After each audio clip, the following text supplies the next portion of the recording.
क्या मृत्यु अटल है और होनी ही है? क्या मृत्यु के पास से लौटकर भी कोई वापस आया है? नियर डेथ एक्सपीरियंसेस क्या होते हैं? कैसा अनुभव होता है जिन लोगों की मृत्यु हो जाती है और फिर वो कुछ देर बाद वापस आ जाते हैं? और उन लोगों को कैसा अनुभव होता है जो लंबे समय तक कोमा में रहते हैं या अनकॉन्शियस रहते हैं और फिर इस दुनिया में लौटकर वापस आ जाते हैं? जानिए इस छोटी सी पेशकश में। मृत्यु अटल है और होनी ही है।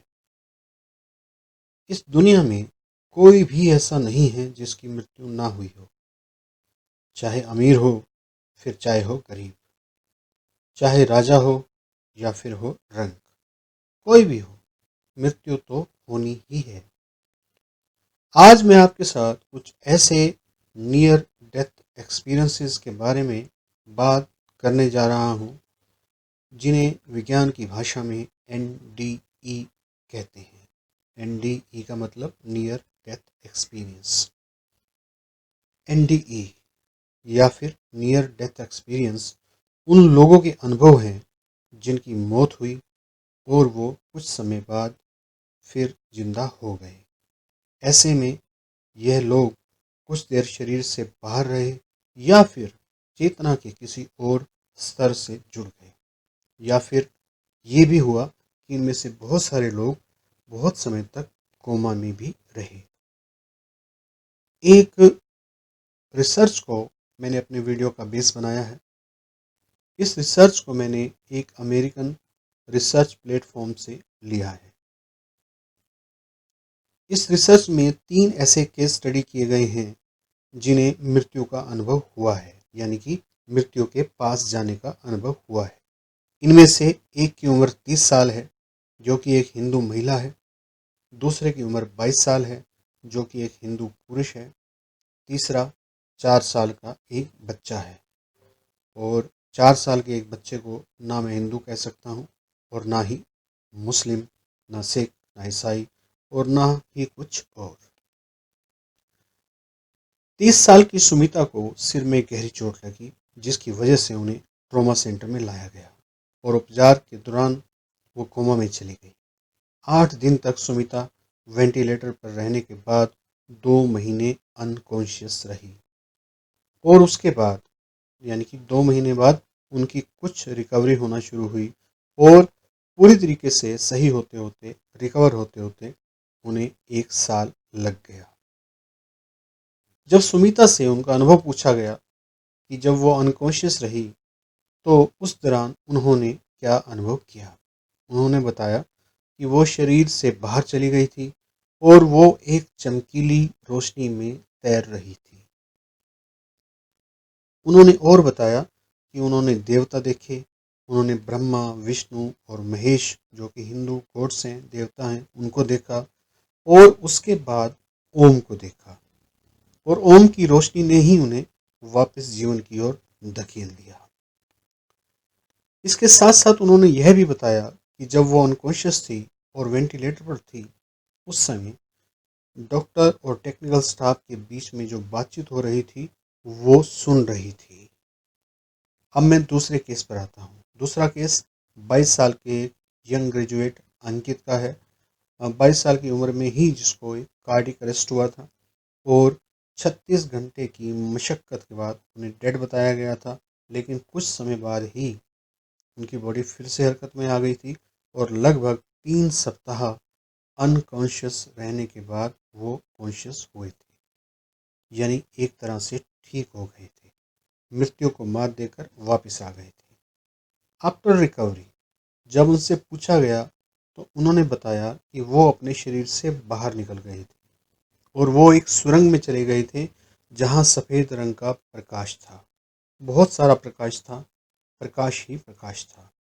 और उस समय वो खुद को बहुत शांत और आनंदित महसूस कर रहे थे और फिर अचानक उन्होंने अपने आप को अपने ही शरीर में महसूस किया। ये दूसरा केस है। अब मैं तीसरे केस पे आता हूँ। तीसरा केस शाश्वत, जो कि 4 साल का एक बच्चा है जिसे डिहाइड्रेशन के कारण बहुत ही दयनीय हालत में हॉस्पिटल में एडमिट किया गया, जो कि जल्द ही कोमा में चला गया। और फिर 1 सप्ताह बाद जब वो ठीक हुआ तो उससे उस 1 सप्ताह के बारे में पूछा गया जिसमें वो अनकॉन्शियस रहा। उसने बताया, उस बच्चे ने, कि वो उस दौरान चमकीली रोशनी से भरे बादलों में रहा। और उसने ये भी बताया, जो कि एक हैरान कर देने वाली बात थी, कि वो वहाँ पे कई महीनों तक रहा। मतलब लंबा समय उसने बताया कि मैं बहुत लंबे समय तक वहाँ पे था। यहाँ टाइम डायलेशन की बात भी बीच में आ जाती है। 3 केस हमने देखे। इन सब बातों से मैं एक बात समझ पा रहा हूँ कि जिस वातावरण में या फिर जिस धर्म में व्यक्ति पला है, बड़ा है, उसका धर्म और धार्मिक मान्यताएं उसके मौत के निकट पहुंचकर होने वाले अनुभवों को बयान करते हैं। यानी कि हिंदू को उसके देवता दिखाई देंगे, क्रिश्चियन को उसके देवता दिखाई देंगे, सिख को अपने, और अन्य धर्म वालों को भी उनके धर्म के अनुसार उनके गॉड्स गॉडेसेस दिखाई देंगे। इसका मतलब एक और भी निकलता है कि व्यक्ति का मन, यानी कि माइंड, अंत समय में भी उसके साथ होता है। लेकिन यह बात कि अंत समय में मन जो है व्यक्ति के साथ हो, हर किसी के लिए सत्य नहीं होती। जो व्यक्ति अपने माइंड के साथ जाता है, उसे उसके धर्म के अनुसार वो सब कुछ दिखाई देता है जो उसने एक तरह से पहले से या तो पढ़ रखा होता है, या कहीं ना कहीं सुन रखा होता है, या फिर कुछ ना कुछ देख रखा होता है। अब तक जितने भी अनुभव मैंने स्टडी किए हैं, उनमें और आज जो मैंने आपके साथ शेयर किए हैं, ये 3, उनमें एक बात कॉमन है। वो है लाइट, और लाइट की सुरंग, और बादलों के बीच में तैरना, और खुद को आनंदित महसूस करना, हल्कापन। इसका मतलब ये हुआ कि कुछ ऐसा है जो शरीर से निकल जाता है, क्योंकि एक धार्मिक व्यक्ति भी वही बयान कर रहा है जो एक बच्चा, जो कि ना धार्मिक है और ना ही अधार्मिक। एक कहानी मेरे पास एक वैज्ञानिक की भी है। इस बारे में मेरे पास एक कहानी भी है एबन अलेक्जेंडर की, जो कि एक न्यूरो साइंटिस्ट हैं अमेरिका की एक यूनिवर्सिटी में। उनकी कहानी पर भी हम चर्चा करेंगे। अब बात यह है कि अगर इंसान मृत्यु के समय के अनुभव को अपने मन के चश्मे से देखता है, तो इसका मतलब भगवत गीता सही कहती है। भगवत गीता श्लोक नंबर 8, अध्याय नंबर 15। इसका हिंदी में मतलब है, जैसे वायु गंध के स्थान से गंध को ग्रहण करके ले जाती है, ऐसे ही शरीर आदि का स्वामी बना हुआ जीवात्मा भी जिस शरीर को छोड़ता है, वहां से मन सहित इंद्रियों को ग्रहण करके फिर जिस शरीर को प्राप्त होता है उसमें चला जाता है।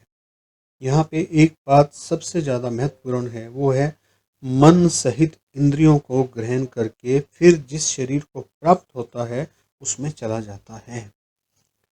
अब बात यहाँ पे क्यों महत्वपूर्ण है, क्योंकि ये आफ्टर डेथ बता रहे हैं। ये टॉपिक कुछ और जगह पे मैं लेके जाना चाह रहा हूँ अगले वीडियो के लिए। इस पे हम बात करेंगे कि डेथ के बाद मन ट्रैवल करता है और इंद्रियों के जो मेंटल पैटर्न है उनको लेकर ट्रैवल करता है। उसका साइंस के में क्या कहा गया हुआ है, साइंस में भी उसमें जवाब दिया गया है। यानी कि कुछ ऐसा है जो शरीर से निकल जाता है, उसको हम सोल कह सकते हैं, या जो कुछ भी आप कहना चाह सकते हैं उसको हम आत्मा कह सकते हैं, सोल कह सकते हैं, या कुछ भी आप कहना चाहें कह सकते हैं, लाइविंग फोर्स कह सकते हैं। वो मन को अपने साथ लेकर जाती है। तभी तो मन में उपलब्ध डेटा के माध्यम से ही व्यक्ति मृत्यु को भी अनुभव करने की कोशिश करता है। और भगवत गीता आगे की बात भी बताती है कि पिछले जन्म के संस्कारों के आधार पर ही अगला जन्म होता है। संस्कार, जो जिन संस्कारों की बात कर रहा हूँ, संस्कार यानी कि मेंटल पैटर्न, और यह मन में ही होते हैं। आज का मेरा वीडियो नियर डेथ एक्सपीरियंसेस पर था। इस टॉपिक पर हम और भी वीडियो बनाएंगे, क्योंकि इस टॉपिक पर हमारी एक अमेरिकन संस्था के साथ टाई अप है। हम उनके अनुसार और अपने धर्म ग्रंथों को साथ जोड़कर एक रिसर्च कर रहे हैं, और उस रिसर्च के परिणाम समय समय पर वीडियो के रूप में आपके साथ साझा करते रहेंगे। आज के लिए इतना ही। वीडियो देखने के लिए बहुत बहुत धन्यवाद। थैंक यू, शुक्रिया। आपका दिन मंगलमय हो।